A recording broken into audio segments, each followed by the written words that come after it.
बहुत से लोगों के मन में यह प्रश्न उठता है कि ऐसी क्या स्थिति आ पड़ी थी कि माता सीता को भूमि में समाना पड़ गया था। क्या इसके अलावा कोई और विकल्प नहीं था तथा क्या श्री राम इतने कठोर थे कि उन्होंने बार बार सीता के चरित्र पर संदेह किया।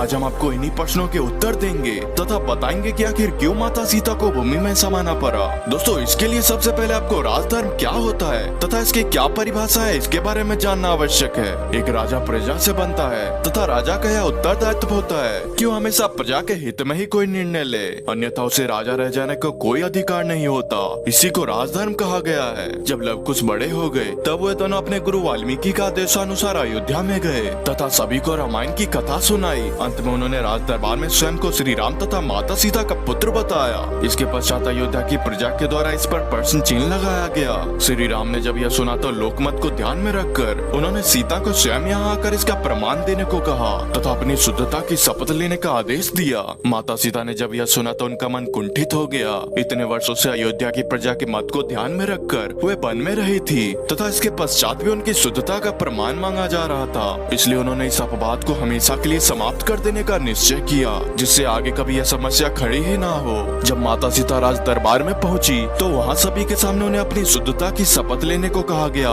यह सुनकर माता सीता ने सभी के सामने शपथ ली कि यदि उन्होंने मन वचन तथा कर्म से केवल भगवान श्री राम की ही आराधना की है तथा उन्हें ही अपना पति माना हो तो इसी समय यह धरती फट जाए तथा वह इसमें समा जाए। माता सीता के इतना कहते एक जोरदार गर्जना हुई तथा धरती फटकर दो हिस्सों में बट गई। तभी उसमें से धरती मां अवतरित हुई तथा माता सीता को अपने साथ लेकर चली गई। इस प्रकार माता सीता ने स्वयं के लिए उपजे इस विवाद को हमेशा के लिए शांत कर दिया। दोस्तों, आशा करता हूँ कि रामायण की यह कहानी आपको जरूर पसंद आई होगी। तो मिलते दोस्तों अगली वीडियो में, तब तक के लिए जय श्री राम।